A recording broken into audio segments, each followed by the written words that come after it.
Hare Krishna Krishna Krishna Hare Hare Hare Ram Ram Ram Hare Hare Hare Krishna Krishna Krishna Hare Hare Hare Ram Ram Hare Hare Hare Krishna Krishna Krishna Hare Hare Hare Ram Ram Hare Hare Hare Krishna Krishna Krishna Hare Hare Hare Ram Ram Hare Hare Hare Krishna Krishna Krishna Hare Hare Hare Ram Hare Hare.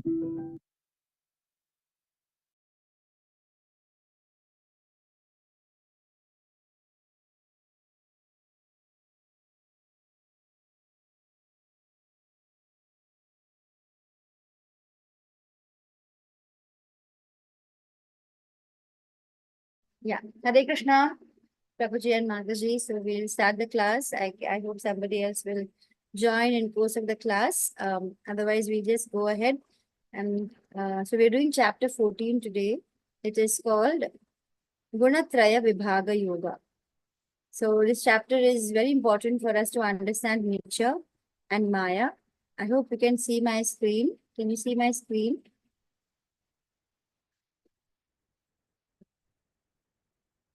Can you see my screen, Mataji? Yes, Mataji. Okay, yeah. So we'll start.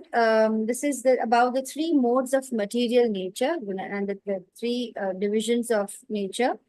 And we can see in this picture how these three modes are actually controlling every conditioned living entity.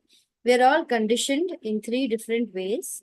And this chapter is very important for us to understand that, this, how do we associate with these modes? We associate through every single action of ours, be it through our thoughts, words, or actions, or any single action we do is usually in either of the three modes, unless we rise above the three modes, and then that and that point of time we are associating with Krishna. So when we associate and we are in yoga or we are in yukta, like we are in with Krishna, we dedicate whatever action we are doing to Krishna, then we are not bound by the three modes. So we will look into this in greater detail. Let's begin with the prayer. And before beginning with the prayer, let me my humble obeisances to the beautiful deities of Shri Shri Radha Govinda Temple, ISKCON, Mangalore. My obeisances to His Divine Grace A.C. Bhakti Vedanta Swami Srila Prabhupada, founder Acharya of International Society for Krishna Consciousness, his disciple, His Holiness Jayapataka Swami Guru Maharaj, and his disciple, Temple President, His Grace Namnishna Prabhu, and also my Guru, Aishwarya Mataji.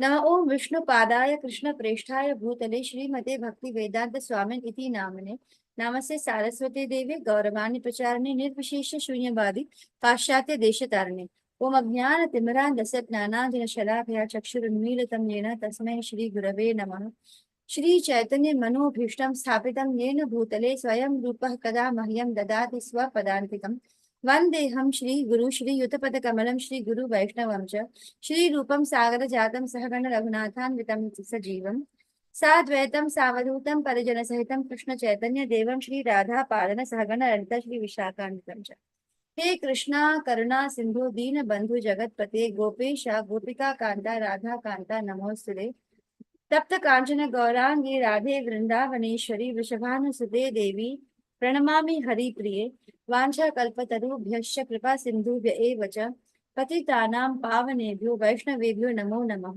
जय श्री कृष्ण चैतन्य प्रभु नित्यानंद श्री अद्वैत गदाधर श्रीवासादि गौर भक्त वृंद हरे Krishna Krishna Krishna Hare Hare Hare Rama Ram Rama Hare Hare.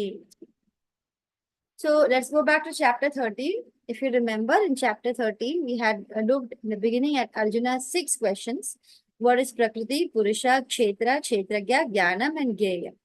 So Prakriti, we saw, is nature. Krishna actually begins by explaining Kshetra and Kshetragya. That is questions 3 and 4 in the beginning.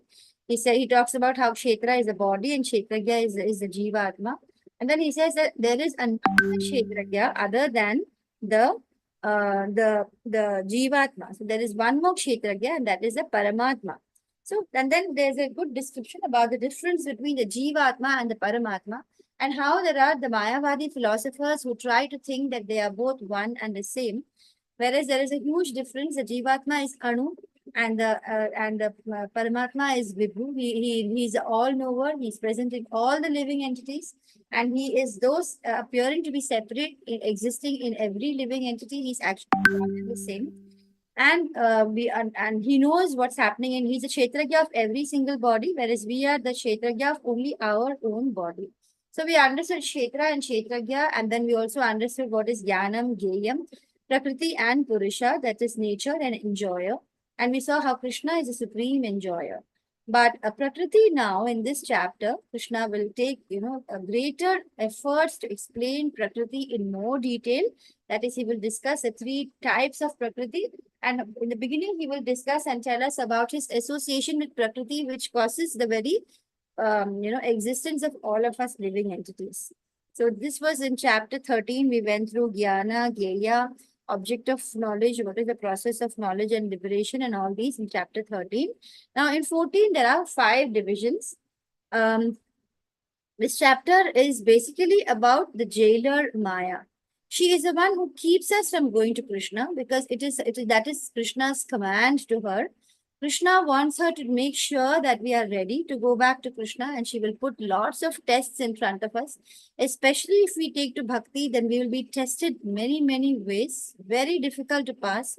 In fact, one of the lectures, Srila Prabhupada has mentioned that the biggest problem of the ISKCON devotees are that they take Maya very lightly. They don't see how powerful she is and how she can actually draw us away from Krishna. Because unless we are truly, dedicated and surrendered to Krishna, there is no way that we can leave this material. She's a jailer who protects the material world. Only when we are truly surrendered to Krishna, and then she will not bind us with her ropes anymore. We have been disobedient to Krishna. We have wanted to enjoy separately from him. So we are put into this material world, which is the Dukhalayam Ashashvatam.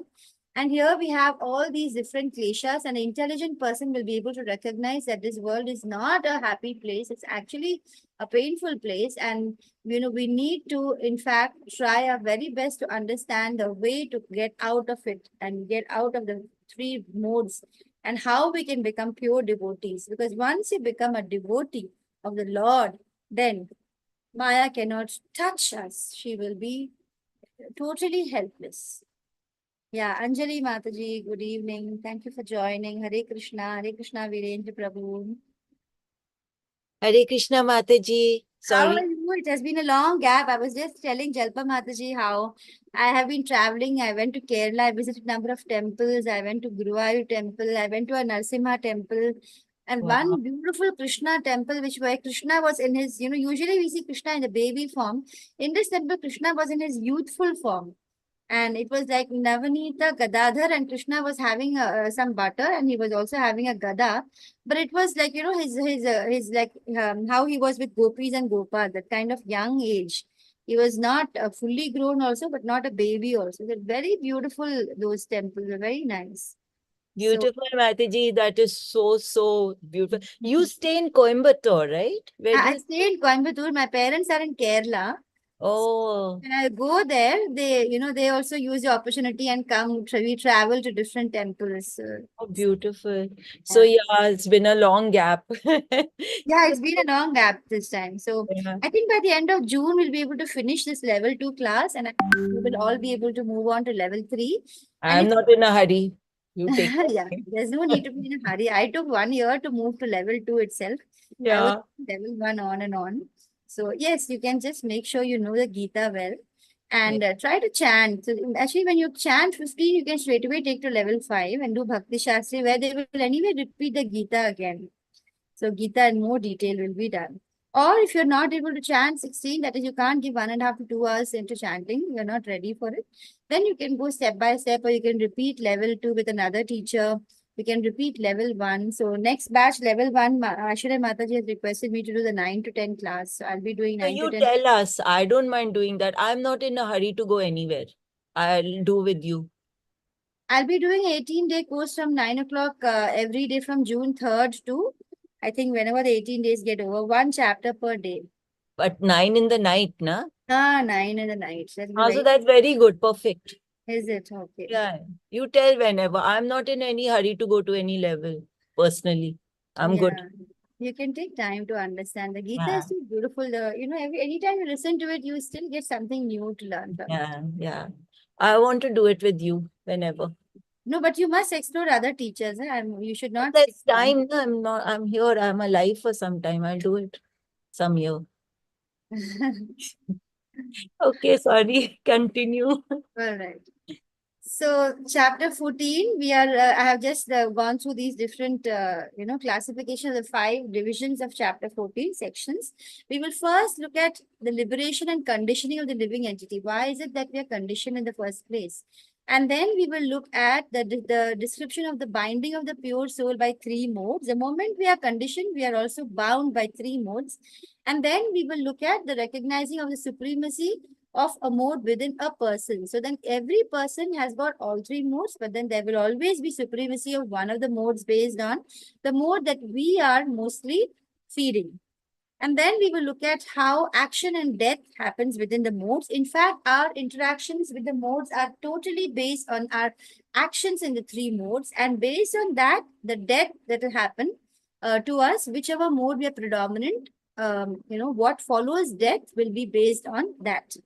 And finally, we will look at transcending the 3 modes, which we will be discussing throughout as well. So let's move on to the first verse. So I'll just quickly put in this slide here from Dr. Ravi's class. Here, chapter 13 and 14, the progression has been explained.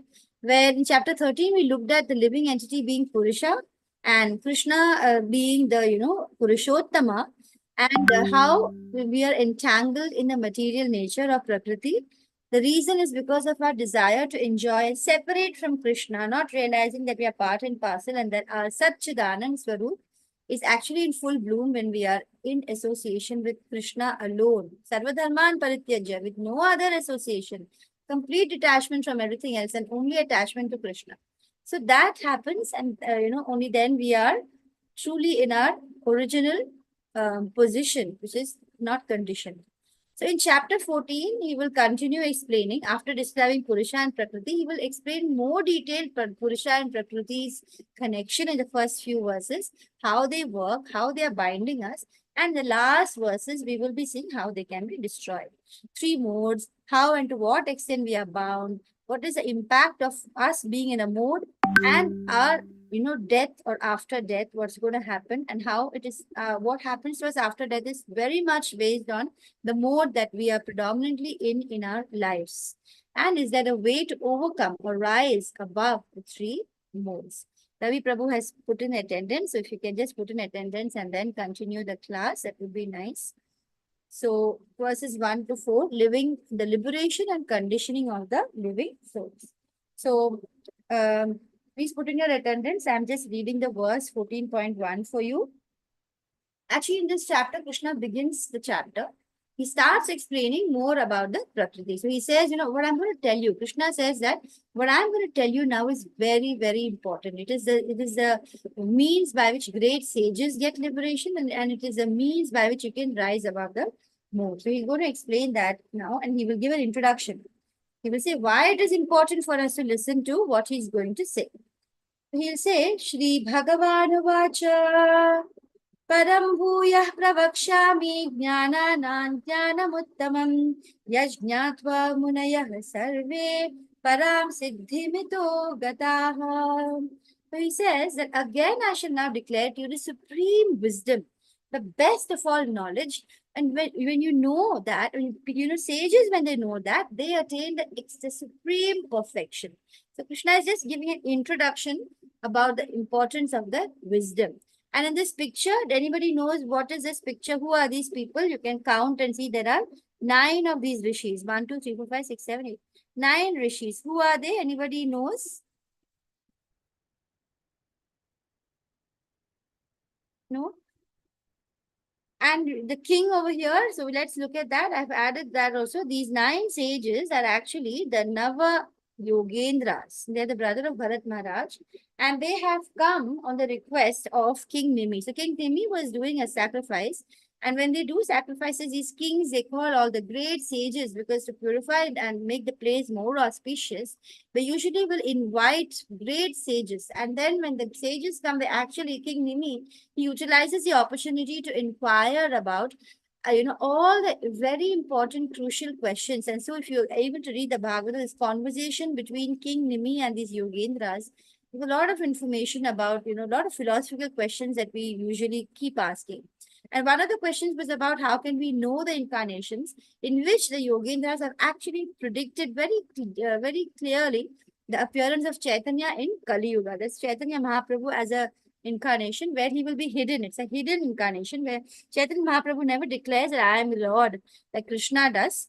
In this, he is hidden, but he is in the mood of a devotee, and he is exploring the emotions of Radharani towards him in the mood of separation. So Chaitanya Mahaprabhu's birth is very important for us. It was just 500 years ago, and this was predicted by the Yogendras, the Nava Yogendras, long ago in the Bhagavatam. We can see him predicting about. There are several other places where it is predicted Chaitanya Mahaprabhu's birth. In fact, now all of you are by your own, by your own punyas, or by your own, you have been led to this class, and we are all actually disciples of Namnishta Prabhu, and Namnishta Prabhu is of course a disciple of Jayapataka Maharaj and Jayapataka Maharaj Prabhupada, and we are all following the line of the Gaudiya Vaishnavas. So what we are trying to understand in all these classes is the way the Gaudiya Vaishnavas discuss the philosophy of the human birth, and how we are the huge understanding of Krishna and Radha. And this understanding is very confidential. In the Bhagavatam also, Radha doesn't even come.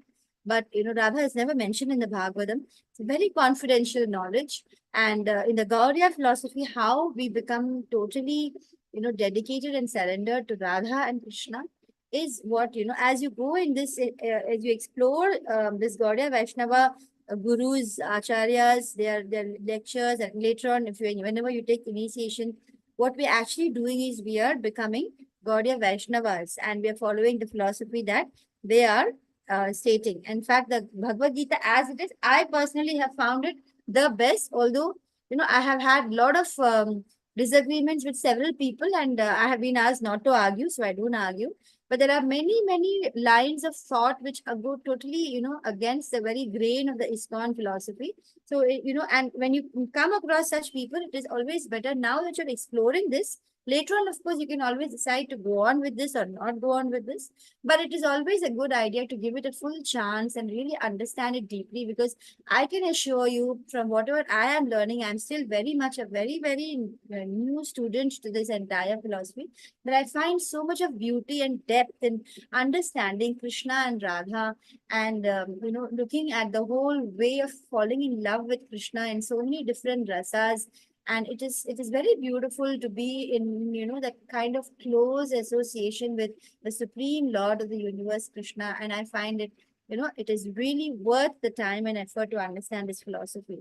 So moving on, so that was about how Yogendras had actually prophesied, had declared that there would be in the in the Kali Yuga also Krishna will appear, and he describes how Chaitanya would be, like he'll be golden in color.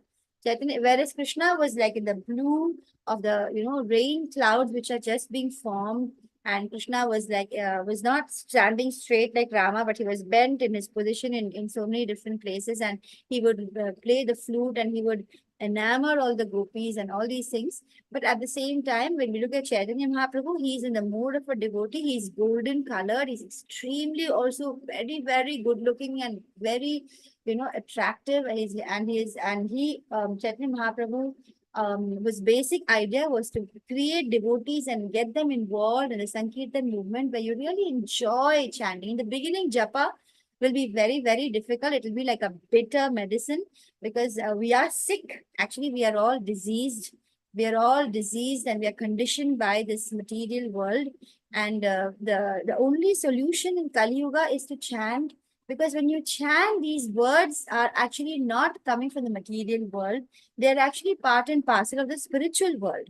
So this is what we need to understand, that this is actually the wordings of the Maha Mantra are not material at all. So the moment you chant, they're spiritual, but they're medicines and they're very, very bitter in the beginning. You just don't feel like sitting and chanting those Hare Krishna Maha Mantra at all. Just like a jaundiced person, when he's, the medicine is sugarcane juice. And when they take sugarcane juice, the jaundiced person doesn't feel any sweetness. But as he keeps on having it, gradually his jaundice also goes away and he starts enjoying the sweetness of sugarcane.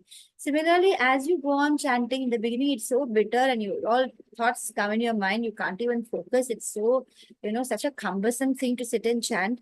But as you go on and on, you will find it become your life anchor. The chanting today, I can tell you that, in fact, quite recently, it has become such a life anchor for me. I can't proceed with my day if I had not finished my 16 rounds. And if I don't finish it early in the morning, it's like a, I want to finish it because I want Krishna to be on my tongue. I want to surrender my every thought and action to Krishna. I want to do everything as per his will. Because that is a perfect way of living. So then that is what chanting does. So I've gone quite astray talking about Chaitanya Mahaprabhu and chanting, but I think it's really nice to understand that in this Prabhupada's mission, chanting is the most important part, and associating and understanding Krishna, enjoying his stories, and delving deeper and deeper into the huge ocean. It's actually a nectar, an ocean of nectar. It's so never ending. I can't even imagine a day when I finished reading the whole Bhagavatam and Chaitanya Charitamrita and Prabhupada's Leela and reading the Gita so many times. I'm waiting, but I don't even see if I'll do that within this birth. Like, it's so vast and so beautiful. So let's look at 14.2. It says, Idam jnanamupashritya mama sadharmyamagataha sargepi nopajayante pralayena vyathanti cha. By becoming fixed in this knowledge, you can attain to the transcendental nature, which is like Krishna's own nature.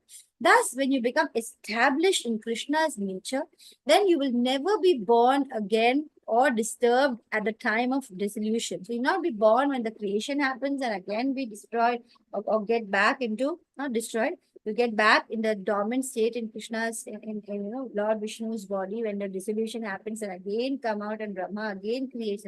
You'll not be part of this huge circle again. The moment you fix yourself in this knowledge, you will attain Krishna's form. So Krishna is giving us this promise. The Bhagavad Gita is actually full of promises. It's a love letter full of promises. So just text 1 and 2 of chapter 14, Krishna doesn't give any specific knowledge as yet. He only gives us an understanding of the chapter. He tells us that to attain liberation, he says that to attain liberation and transcendental nature like Krishna, you need to have this knowledge. And when you know this, you will attain the same perfection as all the great sages have attained. So that is what is being said in that verse. So we can see in this picture how Krishna and Maya Devi, that is Maya is actually Durga, how, due to their association, the entire living entities are born in this material world based on their past karmas and based on the modes which was predominant in all their previous births and their desires. So 14.3 says, Mama yonir mahad brahma tasmin garbham dadhamyaham sambhavah sarva bhutanan tato bhavati bharata. The total material existence called Brahman is a source of birth, and it is that Brahman that I impregnate, making possible the births of all living beings, O son of Bharata. So all the living beings are actually, part and parcel of Krishna. They are, Krishna is the father, the seed-giving father, the source of the birth of every single living entity. So in that way, we are all brothers and sisters. All of us have the one common father. Krishna declares that I am that seed-giving father. It is because I impregnate this Brahman or this entire material world that there are living entities. So he declares that he is Krishna, the father of every living entity. So in 14.4, so now Krishna is actually talking about his association with nature, but he is giving a better understanding of the Purushottama, that is he himself, and Prakriti, that is Maya or Durga Devi. So we're going to see that in 14.4, Krishna says, Sarvayoni Shuganteya Murtayah Sambhavanti Yaha Tasam Brahma Mahadyonir Aham Bija Pradah Pita. I am the Bija Pradah Pita. I am the seed giving father. Krishna is the seed giving father. It should be understood that all species of life, O son of Kunti, he says, Sarvayoni Shuganteya, are made possible by birth in this material nature, and that I am the seed giving. So he says you have to understand this basic fact that I am the seed giving father. That's why Krishna is a most caring and loving father. We may have so many fathers in all our different material, our births that we have had in this material world. But the moment we come to understand that our real father is Krishna, everything changes. And if we are able to look at Krishna as the most loving and affectionate person, rather than, where we find many atheists or many people who are lost in this material world, unable to come to this knowledge, they will always have these arguments that why is Krishna so cruel? Why is this happening? So, the moment you understand that he is a supreme Lord, there is a reason for everything. And even his punishments, as in terms of all the different sufferings that you see around you, he says it's a dukhalayam, is all meant for our upliftment. And so unless we actually go through that whole grueling line of kleshas or sufferings, we don't come to this position of being able to understand the teachings of Bhagavad Gita. And you find many people never reach here. They will need Bahunam Janmanam, and it takes many births to come here. So whoever is here and able to follow it, they're really, we have to be grateful that we are fortunate to understand this knowledge. Fortunate that Krishna has graced us to be able to even listen and discuss this. So the three modes of material nature are going to be discussed further. In verses 3 and 4, we have just seen how there is this, this is a Goloka chart in which we can see the Brahma Jyoti, that is the whole spiritual transcendence of the Lord from above. And then we have down here, this is Lord Brahma in one of the universes. And then we have all these different layers which separate it from the spiritual world. And we have Karanadaksha Vishnu, and in which the different bubbles of so many universes are coming out. In each universe, there is a Vishnu, and then out of that, we have Brahma coming out on the lotus. And all the causes and reactions, everything based on that of the previous, whatever has happened before, before this universe, before the creation starts, what had happened earlier, based on the same things, all the living entities are once more, they take birth. The father is again Krishna. And then we have Maya Devi, we have Shambhu, Rama, all these are different entities which are there in this zone. So this Goloka chart, if you go to see there are lots of series of lectures which describe the Goloka chart, which is very interesting to know. Although many people think that, just understanding Krishna is enough and enjoying that. This is a lot of theory. How the soul comes in the material world and is placed within the modes of material nature is going to be discussed furthermore. Material nature is the mother. Krishna is the father. Mataji, I have a question. Yes. This, when you talk to a lot of people, they say like we are existing in the fourth dimension. They talk of different dimensions of existence, right? So they say that we exist as human beings, we are existing in the fourth dimension, where time and space are of meaning for us, and we cannot transcend that time and space. But we are always aiming to go towards another dimension, and they say there are 7 dimensions. Do you know anything about this, and does that make any sense, or is it correlated to information that we are doing? Yeah, I have also heard about the 7 dimensions, but I don't remember it clearly now, Mataji. I haven't gone through those stuff now. There must be certainly some correlation. If there is some truth in that and some truth in this, there should be some correlation. But right now, I'm not able to relate much. So if I get it. Not right now. I just thought I'll ask you if at some point of time you could give more light on that aspect. I will check out on the 7 dimensions you're talking about and whether it can be related to the Goloka chart. We'll discuss that later. Okay, thank Thank you. you, Mataji, for that question. So, material nature is our mother, and it's supplying living entity. What does a mother nature supply? She supplies us with the body, and Krishna supplies us with he's a heat-giving father. So the Jivatma comes from Krishna. The Lord puts him there by the Jivatma there by his potent glance, and thus the Lord impregnates his material nature with the seed. So aham, what was the previous verse? Aham, yeah, aham bija pradapita. I am the giver of the seed, due to which we are existing.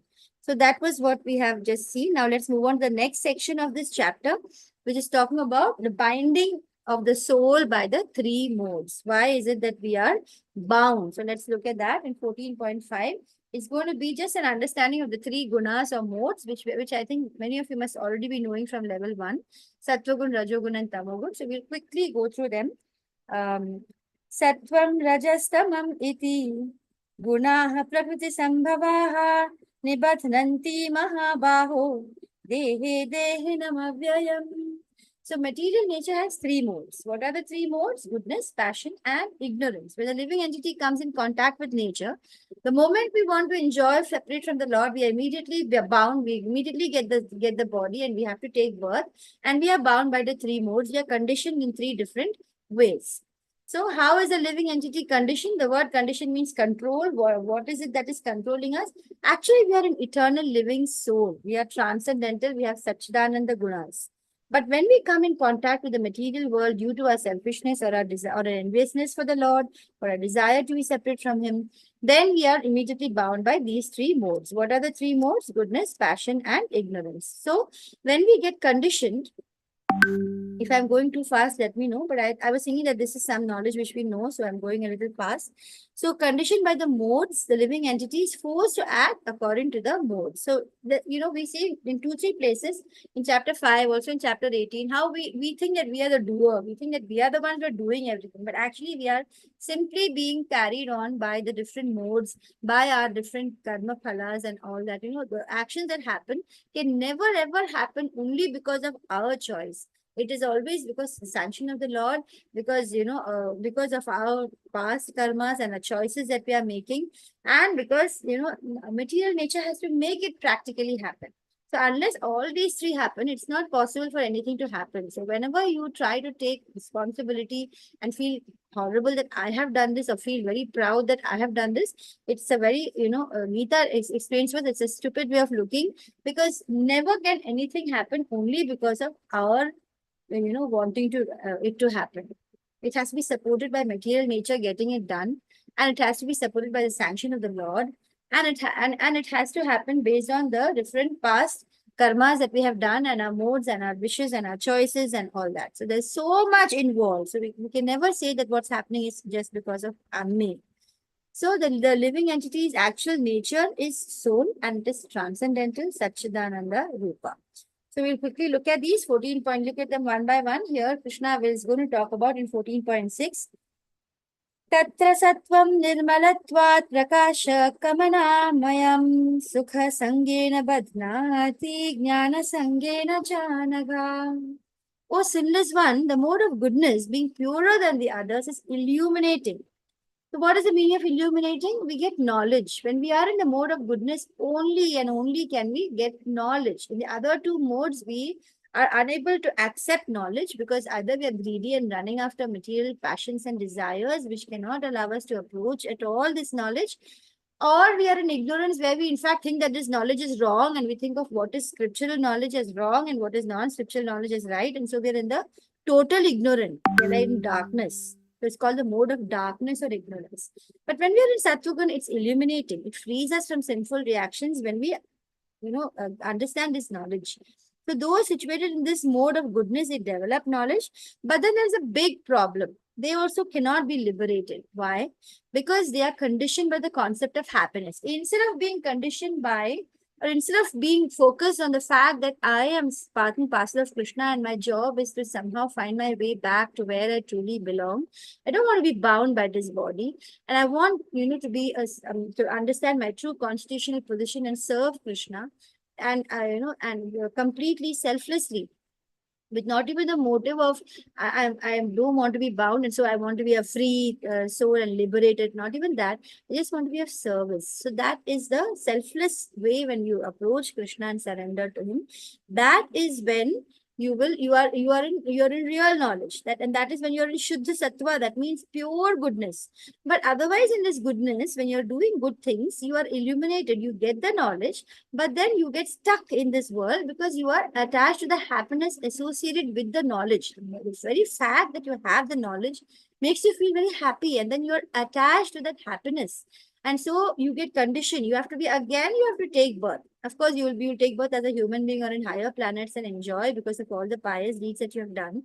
But you will still not be able to become into a liberated soul which is free from conditioning. You again become conditioned in the concept of happiness. So Sattva Guna is also, of course, the preferable guna, the guna we should try to be in, but we should rise above the happiness associated with being good and having knowledge. Come, let us go for a stroll in the countryside. Look, I brought us a healthy picnic lunch.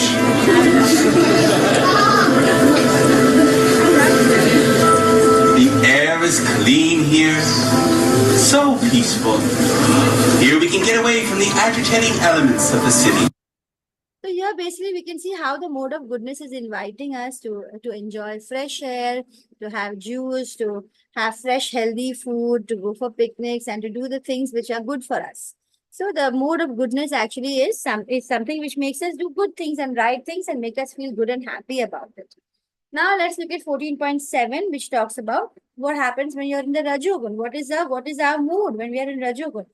Rajo ragatmakam vidhi Krishna Sangha Samudbhavam Tanni Badhnati Kaunteya Karma Sangena Dehinam. So Trishna, what is Trishna? Trishna is a strong desire for material things. I was recently listening to a lecture in which, when Swamiji was talking, when Prabhuji was talking about a prayer in which, he's praying that Krishna, look, you are a cowherd, right? And I'm like a calf who is attracted to the dirty gutter water of material desires, full of Trishna. Please help me to, guide me with your stick of mercy. These cowherds, they have sticks, and with a stick of mercy towards the sweet tasting names of the Lord. So, Nama, that Nama is so sweet. Please, can you take me to the pure waters of sweetness of your name, and please don't allow me to go and get attracted to the gutter water of material desires, which are Trishna. No, it's Trishna Sangha Samudbhavam. Raj, and what does Raga, this Rajogun thing, kind of desires, what do they come from? Comes from Trishna. And Tanni Badhnanti, we are bound, Kaunteya, oh Arjuna, Karma Sangena Dehinam. What are we bound by? Fruitive activities. When you're in Rajogun, even if you're doing good things, it will always have something negative also to it. You can't do pure good things. There will be something negative. And if you do something negative, there will be something positive. It's all mixed. And you have to take birth again to enjoy the fruits of the good deeds that you have accumulated and suffer punishments of the bad deeds that you have accumulated in your bank. So if once you're in this Rajogun, you're forever increasing your bonding to this world because you're doing karma continuously, good and bad, and making a whole mesh of all these reactions which you have to either face now in this birth or next birth, or some of them like Dhritarashtra had to take several births to suffer the punishment of having his 100 sons dead. First, he had to take several births of punya to have 100 sons, because having one son itself requires some punya. So after doing so much of punya, after getting 100, then he had to undergo the punishment which was due for him, that all his 100 sons had to be killed.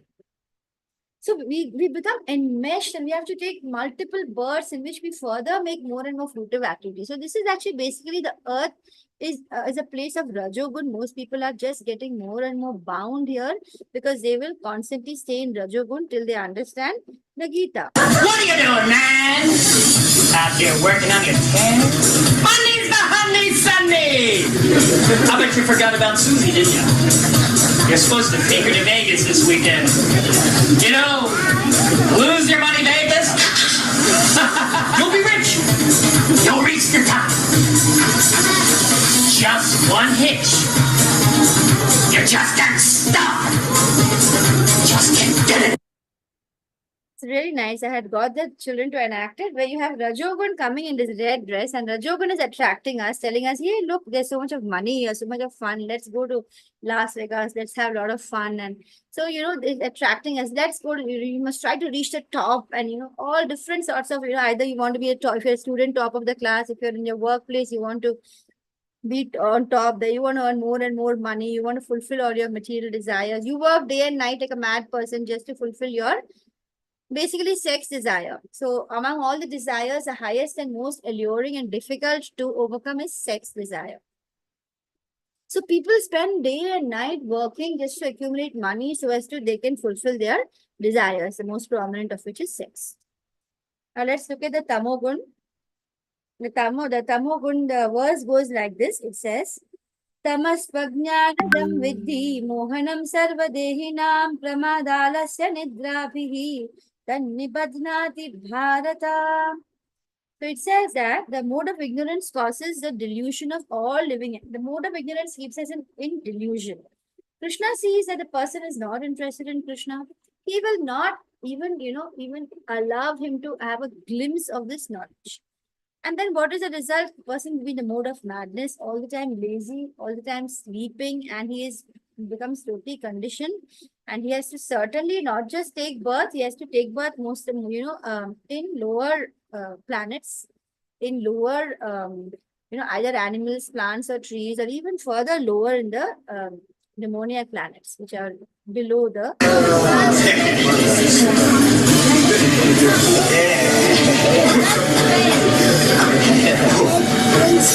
Hey, that's that!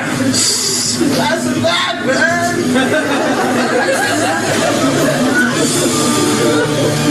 I think you just need to chill with me. I got 6 packs in the fridge, play some video games, watch some TV, shut the curtains and just shut out the world. Sounds good, huh?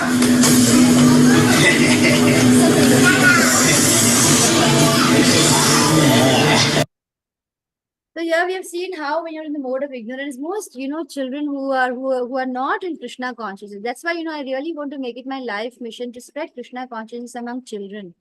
Children who are not understood this concept, they'll be easily carried away. Why are there so many drug addicts? Children who take to drugs, they get carried away.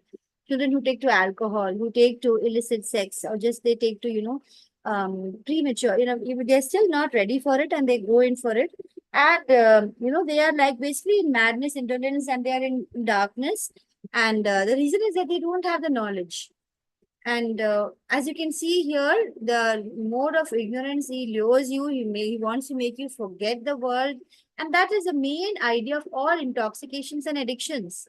Whether it is a video game addiction, whether it is a actual drugs taking addiction, all this is as if to forget the pains of the world. And you think that you're actually doing a great thing, you're actually forgetting all the pains, but you're actually getting more and more embroiled, and after death, you're actually going to be thrown into the lower planets, and you're going to have to, live several birds and animals, plants and trees. But this knowledge is not there. And they're not ready to see this also when they're in the mode of ignorance. And it happens to all of us, like all the modes actually affect all of us. Sometimes we feel lazy. We know this is what we should be doing, but we just feel lazy and we just don't do it. But that is because we are at that point of time in mode of ignorance. But then chanting brings us quickly, not even back to Sattvagun. It takes us to the mode of pure goodness. That's why when you come to this platform of ISKCON, which Srila Prabhupada has created for us, we get devotee association. We find easy ways to not just come to Sattvagun, but to Shuddha Sattvagun. And that's why it's a huge blessing. And that is the reason why we worship Srila Prabhupada. So when you really understand what he has done for the human society, it's only then that people are able to understand. And I have, some of my relatives and friends also, I don't understand why, you have to worship Srila Prabhupada. No, and they don't like the idea. But Srila Prabhupada is not like you should worship me. It's basically the person who gives you the knowledge, you respect and value. Because he's actually a messenger of God. He's actually coming, Krishna is sending. It is the Paramatma within you also is actually drawing you to the Guru. And so the Guru is actually a representative of the Lord. So then And as you study and understand more about this, and you will really feel that gratitude towards Srila Prabhupada, who has made us understand what the Gita is actually saying, which most of the other Gitas you find will be covering that true knowledge. They won't even like to accept that Krishna is Lord. They will say Krishna is just like, someone who is a representative or like a Paramatma. But Krishna is a Lord. And only then when you see, only then it makes sense actually. Otherwise, I don't know how, earlier the Gitas, which I used to read, exactly, very difficult to make sense. When you just accept the word to word exactly what Krishna is saying, I am the Lord, I am the seed giving Father. If you can't accept all these things, the Gita actually, you never understand what the true purport. You can't. So we're grateful to Srila Prabhupada for opening our eyes to see what it really is saying. So the three modes of material nature here, we're looking at the text. It is illuminating a mode of goodness we're looking at. It frees us from the sinful reactions, which is a huge deal. We are full of so many sins of previous births. When we come to the Sattva Gun, we are kind of, all these are being erased, our sinful reactions. And those who are in the mode of goodness, they become conditioned. That is a negative side of it. We become conditioned to a sense of happiness and knowledge. We feel very good about the knowledge that we have. Very happy. We feel that, okay, I know. So how mode of goodness binds the living entities? The best examples for goodness are scientists, philosophers, poets. They like kind of are fully focused on good things and for the good of the world. They're doing the right things and it makes them happy because you become free from sinful reactions when you're in the mode of goodness. But what is the destiny? Sadly, there's no liberation. You're just in the mode of goodness. That's it. You're doing good things. You're feeling very good. You're getting knowledge also. So who are representatives of this type of goodness? The Brahmanas are generally in society, you will find the teachers, they are the philosophers. These are all these people who are predominantly in the mode of goodness. All modes are there in everybody, but these people who are philosophers, poets, scientists, teachers, Brahmanas, they will usually be in the mode of goodness. That is a real Brahmana, not the Brahmanas who have fallen. How the three types of conditioned living entities act? The three types of conditioned living entities act when they are in goodness, they are happy, passion, active, and ignorance, they are helpless. They are helplessly in the mode of ignorance. So what is the passion conditioning? Characterized by strong attraction. Usually the mode of passion is mostly about sex, like I told you. It's about a strong attraction between man and woman, and then that becomes binding. You want to have more of it, and you want to enjoy stuff related to it. So how does a mode of passion bind the living entities? There's a passion binds through ropes of desire and attachment. What is a rope for the mode of passion? More and more desire, more and more attachment. And what is advancement of the modern civilization? It is considered in the mode of passion. The whole modern civilization, whatever we see, the advancement is all related to making our life more comfortable so that we can enjoy sex more. And what are some products of mode of passion? Hankering for material enjoyment, sense gratification. We want honor in society. We want to be, the person who is attractive, or we want attract attractive people. We want a happy family and a beautiful wife or a handsome husband, or we want a house and children. We want to construct a residence. And we think that this is, going to be lasting forever. We're in this nice, illusion. And we work hard day and night. Okay, I just want that car, or I want something, and you work like mad to just earn more. And so you're bound by the fruits of the work.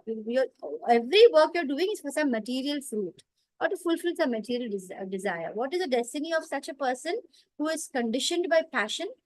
Of course, no chance of liberation. You are bound, very much bound. So, and what about the mode of ignorance, ignorance conditioning? How does the ignorance bind us? It causes delusion, makes us mad, makes us indolent. We just keep sleeping all the time. We don't want to work. Most people are in this actually because, you're like somehow finishing off your work in the weekdays and the weekend. You're like, I just want to sleep all day. That's all. I just want to sleep. So they just want to sleep all the time. They don't want to even explore the knowledge that Aham Brahma, who am I? They don't want to explore all that. Ignorance is opposite of mode of goodness. Under a spell of ignorance, you can't understand a thing as it is. So 2 indicates it is very peculiar for the embodied soul. So how is it manifested? People will be mad, they'll be lazy. 6 hours is sufficient, but when you're in ignorance, you need 10 to 12 hours. You need to go on sleeping. You feel like sleeping all the time. You feel dejected, depressed. You will blame the whole world for everything instead of understanding that you are responsible for who you are. And then you take to addictions of intoxicants. And what is the destiny? No chance of liberation. So 14.9, let's look at 14.9. In 14.9, Krishna says, Sattvam sukhe sanjayati rajah karmani bharata jnanamavritya tu tamaha pramade sanjayatyuta. The mode of goodness conditions one to happiness. As we have already seen in the previous verses, passion conditions him to further lots of fruits of whatever activities you do. And ignorance will bind you to madness. It will make you be mad, doing all the only wrong things. So let's look at one more section. I actually thought I could finish the chapter, but maybe I could do the last 3 sections next class. We'll finish this section at least. It's about recognizing the supremacy of one particular mode within a person. So in 14.10, Krishna is saying, रजस्तमश्चाभिभूयः सत्त्वं भवति भारत रजः सत्त्वतमश्चैव तमः सत्त्वं रजस्तथा. So sometimes the mode of passion will become prominent in us because we want some material desire. We start working like mad for it. You know, we put in too much of effort to get something which is difficult to get. We just want it. You know, at that point of time, we just want some particular material happiness. And then what will happen? It will defeat the mode of goodness within us. And sometimes the mode of goodness will defeat passion. Sometimes all of a sudden we feel like very righteous. We want to do the right thing, and then we are able to defeat the mode of passion, which is trying to push us to work after our greed, fulfilling of our greed. And at other times, the mode of ignorance will defeat both goodness and passion. And in this way, there is always a competition. So you can see here, people who are in the mode of goodness, when they give up their life, they're like in this heavenly planets. They enjoy a lot more of everything. They get the positive results. In the mode of passion, they will have to come back to the earth, in which they have to undergo all these different bindings of different desires and fruits and everything. And in the mode of ignorance, you have to come back either to lower planets where there is a lot more suffering, or you have to be born as go through a whole series of evolution through the animals and plants and trees. Now in 14.11, Krishna says, सर्वद्वारेषु देहेऽस्मिन् प्रकाश उपजायते ज्ञानं यदा तदा विद्याद् विवृद्धं सत्त्वमित्युत. So the manifestation of mode of goodness can be experienced when all the gates of the body. What are the gates? How many gates are there? Anybody can say how many gates and name the gates? Are they the chakras? No, they're not the chakras, Mataji. 9 gates. 9 gates, yeah. These are the openings of our body, like the 2 eyes, 2 nostrils, 2 ears, 1 mouth, genitals, and anus. So these are all the openings of our body, and through all of them we can experience knowledge. They all get illuminated by knowledge. For example, with our eyes, we see the deities. Through our nose, we smell the flowers offered. Through our ears, we hear kirtan. We listen about Krishna. So all of them get illuminated by knowledge. So that is called the gates are the 9 of them, the 9 openings in our body. 14.12, Krishna says that Lobha pravritirarambha karmanamashamaha spriha rajasyetani jayante vivriddhe bharatarshabha. O chief of Bharatas, Bharatarshabha, when there is an increase in mode of passion, the symptoms of great attachment, uncontrollable desire, hankering, intense endeavor. The people who actually work too much, I used to be very much like that, working too much to please the people who are, our bosses, and working so hard.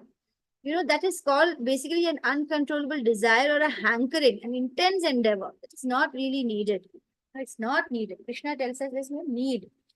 In 14.13, Krishna says, Aprakasho pravrittischa pramado moha evacha tasme tani jayante vivriddhe kuru nandana. O son of Kuru, when there is an increase in mode of ignorance, what happens? Madness, illusion, inertia, and darkness are manifested. So that there is a danger of online gaming. This is one of the dangers of like online gaming. You're just allowing yourself to be away from the realities of this world. Shall we do one more section? There are 5 minutes. Actions and death. This is easy. I'll just quickly finish this section also. So actions and death within the modes. That is, what kind of actions do people do when they're in different modes? And what is the what happens at death when a person is dying in one particular mode? What does he get after that? So we'll quickly look at that. Actually, we have covered these things, but we will just quickly look at it formally. In 14.14, Krishna says, Yada satve pravriddhe tu pralayam yati dehabrit taduttama vidan lokan amalan pratipadyate. So when one dies in the mode of goodness, he will get pure higher planets. He will get maybe either in the planets where there are great sages, he'll be in company of, all these great sages, or he might simply enjoy more sensual pleasures. He gets a body where he can enjoy more, or he can, their longer lives also, they can enjoy for longer times. And so these are the things when you're in mode of goodness, when you die, you're still bound, you don't get liberation, but you get to enjoy higher planets, and then you have to come back. That's very important to remember. Just because you're in the mode of goodness, it's not like you go and enjoy there forever. You have to come back. When you have finished off all the pious pious activity you've done and the merits you have accumulated, when it's over, you have to come straight back. So in 14.15, Krishna tells us that Rajasi pralayam gatva karma sangishu jayati tatha pralinastamasi mudhayonishu jayati. Here he talks about both passion and ignorance. He says when somebody is dying in the mode of passion, running after, hankering after, different material happinesses and desire, mostly sex, he takes birth among those engaged in fruitive activities. Again, he'll be born in a family which is highly ambitious, pushing them to be a doctor, be an engineer, this, that, whatever, have a lot of wealth, have money, have a lot of bigger house, work after, get a beautiful wife, get a handsome husband. All these crazy running after material desires kind of family, he will be born once more in that kind of family and continue with more of Rajogun till he gets awakened. And when a person dies in the mode of ignorance, he has to take birth as in an animal body. Like for example, if he's all the time, mostly for ladies, they expose their bodies and they are all the time showing, wanting to be naked. If born as a tree, the tree doesn't have to wear anything. Or or if he's all the time into meat eating forever, hankering after meat, he'll be born as a tiger or whatever, and he will enjoy meat as much as he wants, and so on. So if he's all the time wanting to sleep all the time, wanting to enjoy sleep, he'll be born as a sloth or a bear or something where he can just go on sleeping in that next life. So and if he's eating all the time, also hog. So whatever, eating anything and everything that comes his way, hog. So there are these are just examples. Actually, it's a very complex and very perfect mathematics where whatever mode you feed, you will get a body according to that. So mode of passion, we've seen all the three modes now. And let's look at 14.16, where Krishna says, Karmana supratasya huhu satvikam rajastu phalam dukkham ajnanam tamasa phalam. Somebody say something? Sashrik Prabhu? Hare Krishna Prabhuji. So by acting in the mode of goodness, person becomes purified. All his sinful activities are getting burnt. And when work is done in the mode of passion, there's a lot of distress. You are never happy. Not a single material happiness is ever going. It is ever going to make you happy. It's always ends in sadness. But if you get money, you think, "Yay, I'm having money," but then you can't be happy with the money. That's the biggest blunder people make. You have money, you're happy. You should have money for living.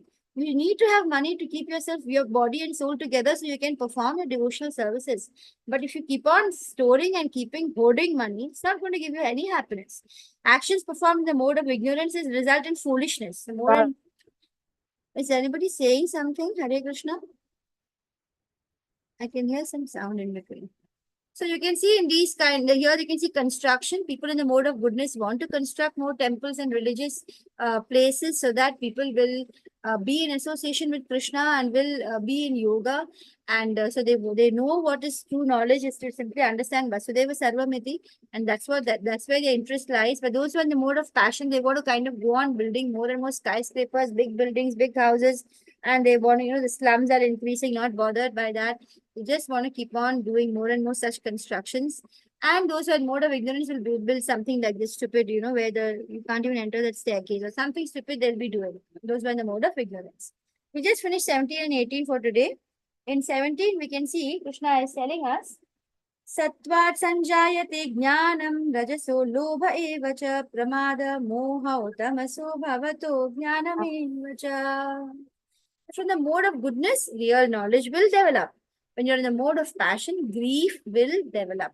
And from the mode of ignorance, foolishness, madness, and illusion will develop. So that's very simple to understand. If you're in goodness, what will develop? Krishna consciousness helps society to come to mode of goodness. So when we are in this movement of Krishna consciousness by Srila Prabhupada, then we are able to see things as they are, and then we are able to pursue happiness, peace, and prosperity, and then go to Shuddha Sattva Guna. And then those who are in the mode of passion, what do? They become greedy, hankering for more and more. They're never happy, no peace of mind at all.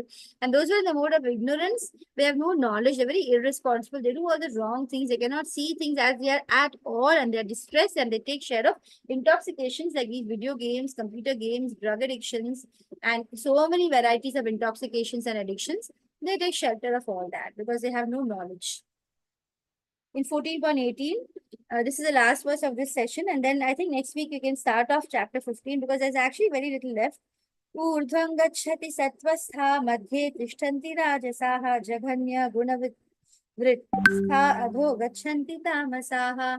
Those who are in the mode of goodness, they will go to higher planets. In the mode of passion, they will be on the earthly planets. In the mode of ignorance, they will go down to the hellish planets. So you can see the aeroplane picture here going upwards or going down, crashing down, or it will be in the same, bring you back to where you are. So transcending the modes, shall we do next class? Or do you want me to complete this chapter? Hare Next. Krishna. Next class? Okay. Okay, thank you so much Hare for all of your Krishna. education. I hope you have marked the attendance. I'm truly grateful. Hare Krishna. Hare Krishna Prabhuji, Mataji. Mataji, I have a question for you. Yes, and I yes, mean, I don't want to keep everybody because it might be a little repetitive question, but this is about Chaitanya Mahaprabhu. So Okay. you said he was there 5,000 years, 500 years ago. 500 years ago only. So when we talked of Radharani in one of the sessions, you had said that she is not actually different from Krishna. She is an extension of Krishna, and she is That's right. the softer part of Krishna, the more devotional, like the more, the flowy part of Krishna, which is softer, the more feminine aspect of Krishna itself. Correct. So would it be safe to say that if you were talking of reincarnation in that particular quality, that Chaitanya Mahaprabhu is more of a reincarnation of Radharani rather Yes, than yes. Krishna? Exactly. You're right, Mataji. Okay. Okay, That's but exactly. don't- Actually, Krishna wants to experience the joy of bhakti, especially the mode of separation called Vipralambha. Because when you're actually, in union, the joy is not as much as in Vipralambha. Because what they say recently, I heard a lecture. When you're with Krishna, your focus is like Krishna right there, right? Krishna.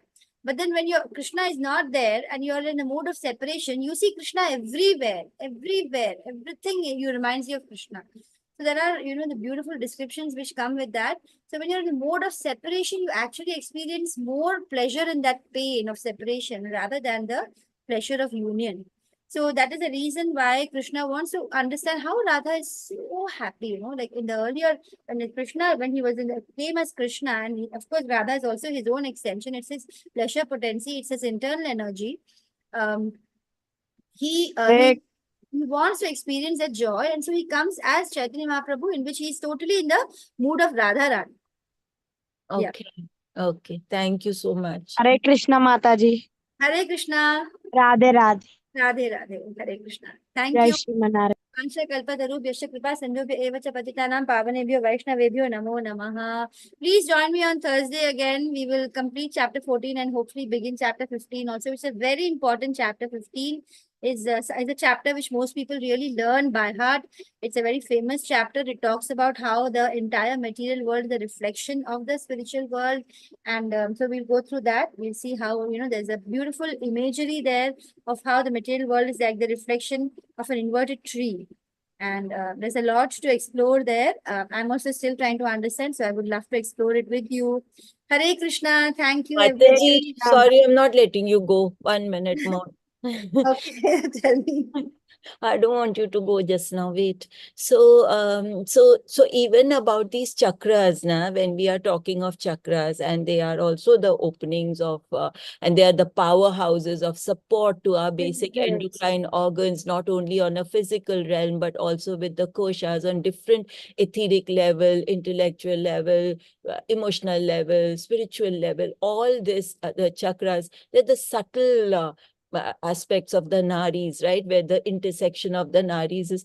Does Krishna give more of information as to why it is so important for us, or is it just not important for us to focus on these chakras? Because one teacher had told me that in fact they are an impediment. It stops the kundalini from rising up because the chakras go into so much of disalignment. So it like kind of actually stops the kundalini rise. So unnecessarily people give so much importance to the chakras, and yet without the chakras being working at optimum levels and oscillating and resonating in the highest frequency, how can we even elevate to a higher level? Otherwise we are stuck in the first three physical realms of existence, right? So are you going to enumerate a little more on that, or is it not Yeah. included here? So actually, we have covered this in chapter 6, Mataji. So yes, whatever teacher had told you that it could be as an impediment is not very far from the truth. At the same time, what you said is it's very important to rise our consciousness to the higher levels is also very important. But the beautiful part Krishna tells us in the chapter 6, when I had gone through that chapter, was that when you are in bhakti, this elevation of these energy levels to the higher regions or to the higher consciousness comes automatically. There's no need to separately strive for it. So when you actually come to bhakti, a person doesn't give any more importance to the yoga or the longer path.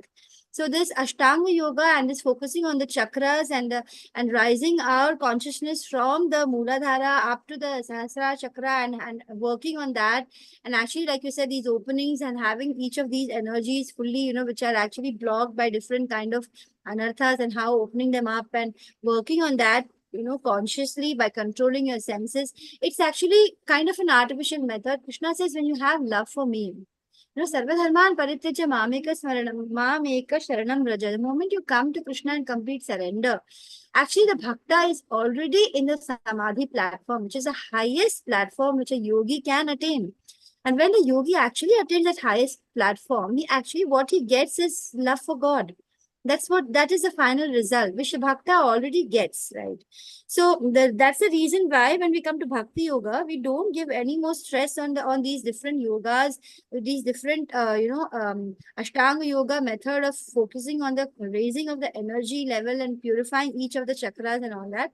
All these things are not given any more significance, because they are significant for a person who would pursue that path. But Krishna has clearly declared in chapter 6 that that is a tougher path, and chance of falling is more in that path. Whereas in bhakti, it's the difference between a baby monkey and a baby cat. Like the baby monkey has to cling on to the mother who is jumping from branch to branch. And whereas the baby cat is simply, just not bothered. The mother cat carries him by the neck and takes him to a safer place. And it's like, it's like you want to be the driver of the car and you want to drive and find your way back home. Like that is the yoga. When you do these yoga asanas and all that, when you focus, when you go by the Ashtanga yoga path, you're like, I want to find the way, and however tough it is, I will make it and on my own. Whereas those who are in bhakti yoga, they're just sitting in the vehicle where Krishna is the driver, and they're saying, Krishna, you lead me. Right? Krishna, So you lead me. basically you're talking of surrender, complete surrender. Yeah. When So- you're in complete surrender and you're just sitting there and you're like, Krishna, you take over, then automatically this consciousness rising and all the other things, every other thing happens automatically. You already have achieved a place where, these things are done for you. Okay, so you'll have to bear with at least with me, because suddenly I forget those chapters and then I come back to the question when it hits me suddenly again. So now you only did all this. You said ask questions. I didn't ask you for so many days. Now the questions are going on, coming. I'm not letting you go. Now you go. No No. issues. The questions are always nice, and I hope I'm answering satisfactorily. No, you're answering. It's just that I had actually, so for me, it's a conflict of interest. I'm a yoga teacher. Like I have to be in this, right? So I'm teaching all this. So then for You me, know what I feel as a yoga teacher, you can basically, to those, see, people who come to you, actually we learn now, I'm learning Nectar of Instruction, where we come across people of different classes. Some of them are devotees, some of them are non-devotees, some of them are, just beginner, new devotees. And the way you behave with every person is different. So you wouldn't go and talk about chanting and devotion to a person who's a non-devotee or an atheist or who doesn't value name, nama. So similarly, when you have your students of different classes, you can approach them differently. Some of them are only after material pleasures. They want to maybe enjoy their body more. They just want to be slimmer so that they can enjoy their body more. Or they just want to be fitter so that again they want to enjoy more material pleasures. So such kind of people, accordingly, you teach them, the yoga, which is just going to give them, basically exercise kind of things which will make them fitter and slimmer or whatever they want. At the same time, if you come across a devotee, a student who is ready for this knowledge, you can tell them that actually in yoga, it's not only about working on the energies of your body and purifying your chakras, and it's not only about that. It's about union with Krishna. It's about always being in, keeping him in your mind, and whatever you do, offering it to him. So these kind of little teachings which you're learning from the Gita, you can share with these people. So, actually, as you become more and more a devotee, you know how to talk to different classes of people. If they are totally materialists, totally in tamogun or rajogun, you won't even associate with them unless you're working, and then you have to associate at that level, right? You won't try to get closer to them, or you won't try to be a friend, because as your friend is, so you are. You have your main association will be with devotees, and you will try to avoid non-devotees. But again, in your workplace, which is your means of living, Krishna is not saying that stop working, right? He says continue with whatever work you're doing. So you continue working, but the way you tackle each of these different people you meet will be different. The level at which you will talk to them will be different. So I think that's what, I would say as a yoga teacher, I would say that somebody who is ready, you can give them this higher or deeper, more profound knowledge of bhakti. Otherwise, don't talk about it. yeah, no, because today the biggest challenge is that everybody is associating, even Ashtang Yoga given by Patanjali, they only think that the full Ashtang Yoga is asanas, and that's all they're interested in, is that part of it. But now because of COVID and because the immunities have gone low, because the nitric oxide in the body is not enough, so now they're coming into, okay, we'd like to do pranayams to, boost our immunity, to do stuff to get natural nitric oxide, also, so all these things. So now they're interested in pranayams, and by default, if you do pranayams, there is no way that you can't go to the next part of it. Like pranayams will end up taking you into pratyahar. That's part of the life force energy going in. So that happens by default. But initially, the biggest struggle was to form asanas also to even incorporate pranayams, where there would be more of a kind of commitment to it. But it's happening, I guess, and like you said, you just have to wait your time, and you will then accordingly attract those kind of people also. So I anyways work with a very, very handful of people who actually believe in something beyond the body. And yes, of course, you have to keep your body properly in shape. Otherwise, you won't be able to sit to even listen to this information. Your mind will be all over the place. There will be no kind of equanimity in you, or no balance to even listen and assimilate all this information. So that's happening. And I am so sorry. I have taken 15 minutes more of your time, but No problem at today all. felt like chatting with It's you. my joy to have, to really talk to the devotees in the class. And, it's always a pleasure to talk to you. It's very nice, actually, because otherwise you're just taking a class. There's no, emotional connect. So it's so nice. Yeah. So thank you, Mataji. Yeah. Thank you, Mataji. Hare Krishna.